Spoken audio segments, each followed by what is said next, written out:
हर के दारत खौफ हक दार दिल मदगम जन्नतुल मअवा देहद ओ राम काम जुज़बा हक़ची ज़े मखाज़ इंसुजा फज़ले उआ मस्ते दर जुमला जहां। अल्लाह के भय करार मानी रहमतेर नबी बलेन काला रसूलुल्लाह सल्लल्लाहु अलैहि व आलिहि वसल्लम इत्ताकिल माहारिम ताकुन आबादान नास। रहमतेर नबी बोलेन হারাম থেকে নিজেকে বাঁচাও, আল্লাহর ভয় যার মধ্যে আছে সে কখনো গুনাহ করে না। এই হলো আসল তাকওয়া। যার মধ্যে আসল আল্লাহর ভয় আছে ইচ্ছা করে গুনাহ করবে না। গুনাহ যদি অনিচ্ছায় হয়ে যায় তওবা করতেও দেরি করবে না, তওবা করতেও সে দেরি করবে না। এর নবীর আশিক এই তাকওয়া আল্লাহর ভয় নিজে নিজে অন্তরে ঢুকানো যায় না। আল্লাহর ভয়টা অন্তরে থাকে, কোথায় থাকে বলেন? রহমতের নবী বলেন আত-তাকওয়া হা হুনা, আত-তাকওয়া হা হুনা, আত-তাকওয়া হা হুনা। আল্লাহর ভয়টা অন্তরে থাকার বিষয়, থাকার বিষয় অন্তরে থাকে আল্লাহর ভয়। কয় কি জন্ম থেকে? কয় না না, এটা অর্জন করে ঢুকাইতে হয়। বলে কোথার থেকে ঢুকাইবা? রহমতের নবী বলেন লিকুল্লি শাইইন মাদিনুন ওয়া মাদিনুত তাকওয়া কুলুবুল আরিফিন। ভালো ভালো জিনিসের জন্য গোডাউন আছে, ফ্যাক্টরি আছে। তাকওয়ার ফ্যাক্টরি, আল্লাহর প্রিয় মুত্তাকি বান্দাদের কলব হলো তাকওয়ার ফ্যাক্টরি। সেখান থেকে তাকওয়া নাও। কেমনে নিবা? তাদের নাক নজর লাগাইও। তাকওয়াওয়ালারা যখন নজর দেয়, নজরের মধ্যে পাওয়ার আছে, পাওয়ার। আল্লাহ তাআলা সে পাওয়ার দান করেন। কোরআনের ভাষায় সে পাওয়ারের নাম ফুরকান, হাদিসের ভাষায় সে পাওয়ারের নাম হলো ফেরাসাত।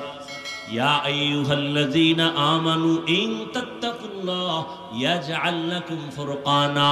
ক্বালা রাসূলুল্লাহি সাল্লাল্লাহু আলাইহি ওয়া আলিহি ওয়াসাল্লাম ইত্তাকু ফিরাসাতাল মুমিন ফাইন্নাহু ইয়ানজুরু বিনুরিল্লাহ। আল্লাহর বান্দা প্রিয় যারা, তাদেরকে আল্লাহ একটা পাওয়ার দান করেন। কোরআনের আয়াতে পাওয়ারের নাম ফুরকান, হাদিসের ভাষায় সে পাওয়ারের নাম ফেরাসাত। আল্লাহর নবী বলেন ফেরাসাতের পাওয়ার থেকে তোমরা সাবধান, কারণ তোমরা যা দেখো তার থেকে তারা বেশি অনেক কিছু দেখেন।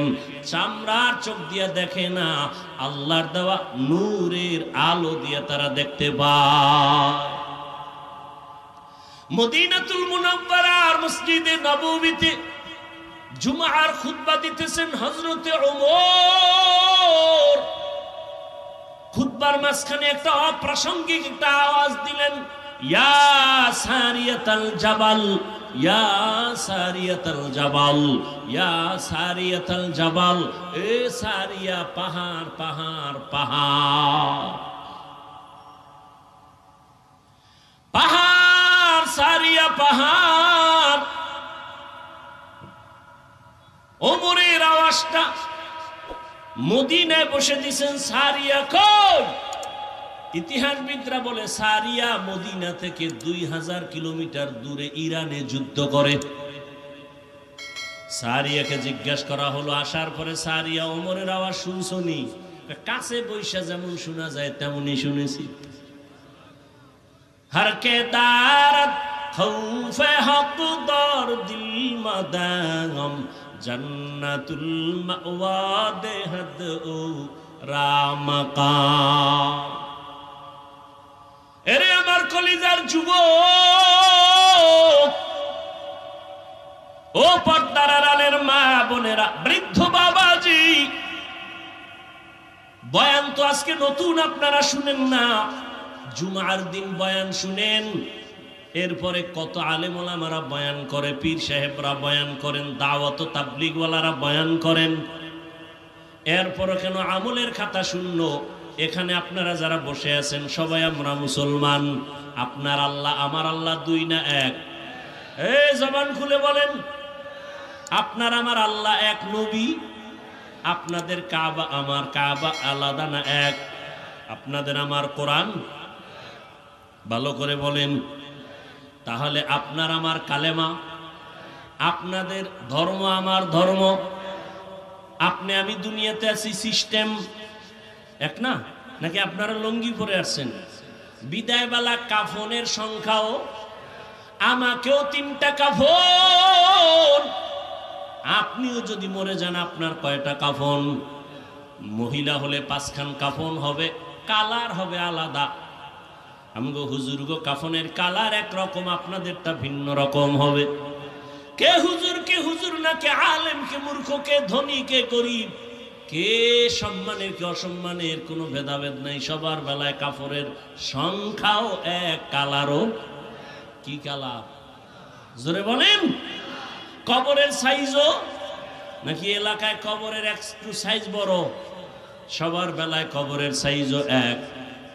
কবরে রাখিয়া যখন চলে যাবে, কবরের প্রশ্ন সবার বেলায়, রবের পরিচয় দাও, ধর্মের পরিচয় দাও, রাহমাতুল লিল আলামিনের পরিচয় দাও। তাহলে আপনার আমার আল্লাহ এক, নবী এক, কোরআন এক, কাবা এক, ধর্ম এক, কালেমা এক, কবর এক, প্রশ্ন এক, কাফন এক, কালার এক। অথচ আমি দাড়ি কাটলে লজ্জা পাই, আর আপনি কেমন ভিআইপি মুসলমান, দাড়ি রাখতে গেলে লজ্জা পান। আপনাকে আজকে টুপির জন্য আলাদা বয়ান দিতে হয়, দাড়ির জন্য আলাদা বয়ান দিতে হয়, নামাজের জন্য বয়ান দিতে হয়, পর্দার জন্য বয়ান দিতে হয়। আমি পর্দা ছাড়তে চাই না, আপনি পর্দা করতে চান না। আমি মসজিদে না ঢুকলে লজ্জা, আর আপনি মসজিদে ঢুকতে গেলে লজ্জা পান। আমি পর্দা না করলে লজ্জা পাই, আর আপনি পর্দা করতে গেলে লজ্জা পান। কত কঠিন কথা! অথচ সবাই মুসলমান, সবার ধর্ম এক। আপনাকে বয়ান করতে করতে তাবলীগওয়ালা, পীর মাশায়েখ, উলামায়ে কেরাম বেহুশ। এত কষ্ট করে করে করে করে যদি বয়ানগুলো হিন্দুদের করতাম, এই দেশের বৌদ্ধদের যদি এত কষ্ট করে বয়ান শুনাইতাম, খ্রিস্টানকে শুনাইতাম, ওরে 12 মাস লাগতো না, সারা দিন রাত্র লাগতো না। আধা ঘন্টা করে যদি প্রতিদিন বয়ান শুনাইতাম, 6 মাসে ইনশাআল্লাহ বিধর্মীরা মদিনার পাগল হয়ে যেত। আর আপনারে রাত নাই, দিন নাই, ফজরের পরে বয়ান, জোহরের পরে বয়ান, রাতে বয়ান, সারা রাত জুমার বয়ান, তাবলীগের বয়ান, এরপরও দাড়ি নাই, নাই তো নাই, নামাজ নাই, নাই তো নাই, ওই এরপরও চাপাবাজি করে। এত বড় বেয়াদব! নামাজ না পড়লে কি হবে? ঈমান ঠিক আছে, এরকম বেয়াদব আছে না নেই? লিকুল্লি শাইইন জিনাতুন ফিল ওয়ারা ওয়া জিনাতুল মারই তামামুল আদাবি আজ খোদা খাহিমে তৌফিকে আদব বেআদব মাহরুমে গাশত আজ ফজলে রা। একটু বালিশে মাথা লাগায় চিন্তা করবেন, আল্লাহ পশুকে চিন্তা করার মতো মেধা দেন নাই। আল্লাহ মানুষকে দান করেছেন। আমরা শুধু মানুষ না, আমরা শ্রেষ্ঠ নবীর শ্রেষ্ঠ উম্মত। আল্লাহ আমাদেরকে এত নেয়ামত দান করেছেন। আমরা কোরআন বুঝি, হাদিস বুঝি, আল্লাহ চিনি, নবী চিনি। একটু মাথা খাটাইয়া চিন্তা করবেন, দুনিয়ায় কয়দিন আর বাঁচবেন? চোখের সামনে কত মানুষ চলে গেল, চোখের সামনে কত বন্ধু বান্ধব চলে গেল। কয়দিন আর দুনিয়াতে বাঁচবেন? জীবনে তো মনের শখ মিটাইয়া গুনাহ কম করেন নাই। ও আমার যুবক ও বৃদ্ধ বাবাজি, ও পর্দার আড়ালের মা বোনেরা, মনে শখ লাগছে বিড়ি পান করবেন, নেশা পান করবেন, শখ লাগায় করছেন, কেউ বাধা দিছে মানেন নাই। মনে শখ লাগছে পার্কে পার্কে ঘুরবেন, কম ঘুরেন নাই, এখনো কি শখ মিটে নাই? মনে শখ লাগছে নামাজ পড়বেন না, আজান শুনিয়াও মসজিদে যান না, এখনো কি শখ আপনার মিটবে না রে বাবা? ও যুবক, মোবাইলে সারা রাত গুনাহ করেছো, শখ মিটাইয়া এখনো কি শখ মিটবে না? আল্লাহর আদালতে কি তুমি যাইবা না? কবরে কি যাইবা না? তুমি কি বুড়া হইয়া মরবা? তোমার মতো কত যুবক তাকায় দেখো, করোনার সময় চলে গেল, ডেঙ্গুতে চলে গেল, পানির নিচে চলে গেল, গাড়ি অ্যাক্সিডেন্ট হয়ে চলে গেল, যায় নাই? তোমার আমার মতো কত যুবক আমি কিন্তু একবারও বলি নাই আমার মতো যুবকেরা, আমার মতো টুপি দাড়িওয়ালা হও, একবারও কিন্তু বলি নাই। আমি কি বুঝাতে চাই রে বাবা, তুমি স্কুলে পড়ো ধন্যবাদ, তুমি কলেজে পড়ো ধন্যবাদ, চাকরি করো ধন্যবাদ, ব্যবসা করো ধন্যবাদ, কোনো বাধা নাই। কিন্তু ওখানে থাইকা তুমি নবীর আদর্শের মালা গলায় পড়িয়া তুমি ডাক্তার হও, ইঞ্জিনিয়ার হও, প্রফেসর হও, তবে বেয়াদব হইও না, পায়ে হাত রেখে অনুরোধ করি। আদর্শ ডাক্তার হও, জমিনের মধ্যে তোমারে মানুষ মাথায় নিয়ে সম্মান করবে। আদর্শ ইঞ্জিনিয়ার যদি হইতে পারো, আদর্শ ডাক্তার হও, তাসনিমা নাসরিনের মতো যদি ডাক্তার হইয়া বেয়াদবি করো, সম্মান দূরের কথা, জুতার বাড়ি খায় দেশ থেকে পালাতে হবে। এমন ডাক্তার না, আদর্শবান ডাক্তার। এবার বলবা হাফিজ ভাই আদর্শবান ডাক্তার কেমনে হব? এক নম্বরে দোয়াও লাগবে এবং চেষ্টাও লাগবে। চেষ্টা কি? পৃথিবীতে শ্রেষ্ঠ আদর্শ হলো রহমাতুল্লিল আলামিনের আদর্শ, আর কারো আদর্শ শ্রেষ্ঠ না। ওই নবীর আদর্শ আজ আমরা ফলো করার কারণে করোনার সময় স্কুল বন্ধ, কলেজ বন্ধ, চাকরি বন্ধ, ব্যবসা বন্ধ, দোকান বন্ধ, ফ্যাক্টরি বন্ধ, গাড়ি বন্ধ, সব বন্ধ। রহমতের নবীর আদর্শওয়ালাদের কোরআনের মাদ্রাসা একটাও বন্ধ হয় নাই। আসতে বলেন কেন? সত্য কথা বলতে কষ্ট লাগে। কত চাকরিজীবীর চাকরি নাই, ব্যবসায়ীর ব্যবসা নাই, না খাইয়া ধুকে ধুকে মরেছে। কিন্তু করোনার সময় তাকাইয়া দেখছো বাবার করোনা, ছেলে শিক্ষিত কুলাঙ্গার, মাস্ক লাগাইছে, ট্রিপল মাস্ক লাগাইয়া ঘরের মধ্যে দরওয়াজা জানালা বন্ধ করেছে, বাবার লাশের কাছে যায় না। করোনা। ওই সময়ের ইতিহাস ভুলে যাইও না রে মুমিন। ওই সময় ট্রিপল মাস্ক লাগাইয়া যারা ঘরের দরওয়াজা জানালা বন্ধ করে আছে, ঠিক সেই সময় আমার দেশের টুপিওয়ালারা, রহমতের নবীর আদর্শওয়ালারা শত শত করোনার লাশ নিজের কাঁধে নিয়া, গোসল করাইয়া, কাফন পরাইয়া, জানাজা কমপ্লিট করে কবরে দাফন করেছেন। একজন হুজুরেও করোনায় মরে নাই। সেই হুজুরদের দুশ্মন হবা না তো কার হবা? কথায় কথায় হুজুর খারাপ, দোয়া করে হুজুর, কারো জন্য বরদোয়া করে না, গালি দেয় তারপরও বরদোয়া করে না, এরপরও হুজুর খারাপ। যতদিন বলবি খারাপ ততদিন তোর বংশশুদ্ধা নির্মূল হয়ে যাবে, ধুকে ধুকে ধুকে ধুকে শেষ হয়ে যাবে। ভাইরা আমার, ও আমার যুবক বাবারা, রহমতের নবীর আদর্শ, মাথায় রহমতের নবীর আদর্শের টুপি, দাড়ি রেখেছি মদিনার আদর্শের কারণে। রহমতের নবীর মোহাব্বত, 5 ওয়াক্ত নামাজ পড়ি, হালাল ভাবে চলি, হারাম খাই না, বেপরদায় চলি না, গালি দেই না। দুই একটা কথা যদি অজান্তে বের হয়, বারবার ক্ষমা চাই, মাফ করে দিয়েন। আবার আল্লাহর কাছে মোনাজাতে ক্ষমা চাই। কতটা নরম হইয়া বয়ান করি, একমাত্র রহমতের নবীর মোহাব্বতে। এই আদর্শের কারণে আজকে কত মানুষ কান্না করে, শান্তি নাই, কিন্তু রসুলের আদর্শওয়ালারা কেউ এখনো অশান্তিতে নাই। যুবকদের বলবো মদিনাওয়ালা নবীর আদর্শ গ্রহণ করো, এরপরে তোমার দোয়া লাগবে না, হয় জীবন সফল হবে না। কোথা থেকে দোয়া নিবা? 3 জায়গা থেকে দোয়া নিবা, বেয়াদবি করবা না, খোদার কসম। 3টা জায়গার দোয়া না নিয়ে যদি বেয়াদবি করো, মরার আগে পঙ্গু হয়ে যাবে। এই যুবক, 1 নম্বরে মা বাবার দোয়া নিয়ে চলবি। মা বাবার সাথে যদি বেয়াদবি করো, আর মা বাবার কলিজা থেকে যদি দুঃখের কারণে একটা নিঃশ্বাস বের হয়, তুই মরার আগে পঙ্গু। ভালো করে লিখে রাখ এরে যুবক। দ্বিতীয় জায়গা হলো শিক্ষক। শিক্ষকের দোয়া নিয়ে চলবা। একটু যদি বেয়াদবি করো, মরার আগে জীবন তোমার ধ্বংস। 3 নাম্বার, উলামায়ে কেরাম, মুরব্বীদের দোয়া নিয়ে চলবা। তাদের মনে যদি আঘাত দাও, আর যদি তারা কষ্ট পায়, নিঃশ্বাসটা ছেড়ে দেয়, চরিত্রের জগৎ থেকে হারায় যাবা, জীবনের চরিত্র সংশোধন হবে না। এই 3 জায়গার দোয়া নিয়ে চলো। মা বাবার দোয়া নাও, শিক্ষকের দোয়া নাও, ওলামায়ে কেরামের দোয়া নিয়ে চললে দেখবা সম্মান আছে অনেক উপরে। বলবা হাফিজ ভাই এই সম্মানের দৃষ্টান্ত কোথায়? ডানে বামে একটু গভীরভাবে খেয়াল করো, তোমরাই খেয়াল করে আমাকে একটু জবাব দাও যুবক বাবারা।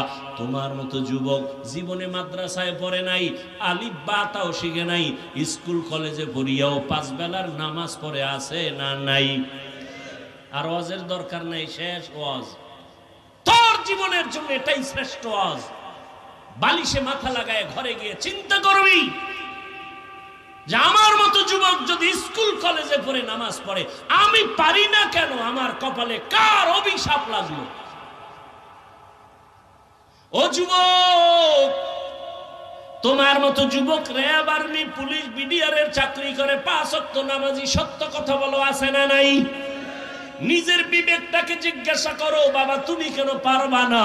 তোমার মতো যুবক ওসি, ডিসি, এসপি 5 ওয়াক্ত নামাজ পড়ে, নিজের বিবেকটাকে প্রশ্ন করো তুমি কেন পারবা না রে বাবা?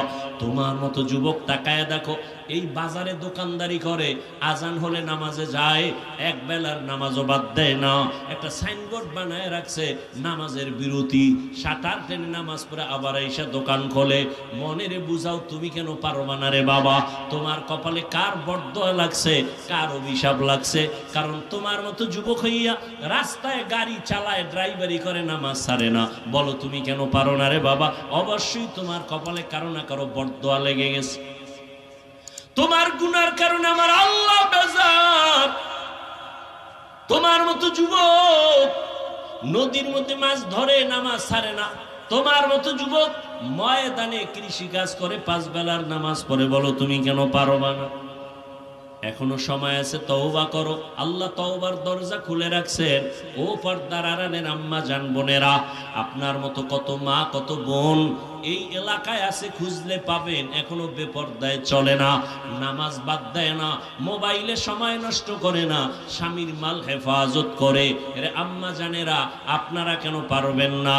এতক্ষণ আপনাদের সন্তানদের যত বয়ান আমি শুনাইলাম, আপনারা যদি একটু চেষ্টা না করেন, এই বয়ান সন্তানের জীবনে প্রতিফলন হবে না। এর আম্মা জান, আপনার দোয়া, আপনার চেষ্টা যদি থাকে, একটা সন্তান আদর্শ ডাক্তার হতে পারে, আদর্শ ইঞ্জিনিয়ার হতে পারে, আদর্শবান প্রফেসর হতে পারে। এক সন্তানের আদর্শের কারণে পুরো সমাজের অন্ধকার দূর হয়ে যাবে। এরে আম্মা জান, এখনো চেষ্টা করেন, একটা নেককার সন্তানের মা হইয়া যান। ডাক্তার বানাবেন যেন বেয়াদব না হয়, ইঞ্জিনিয়ার বানাবেন আলহামদুলিল্লাহ, তবে দাবি রইল বেয়াদব বানাবেন না। আপনার সন্তানের ব্যবহারে কোনোদিন যেন আলেম ওলামার মনে কষ্ট না যায়, শিক্ষকের অন্তরে আঘাত না যায়, তার আচরণে যেন মা বাবা কখনো কষ্ট না পায়।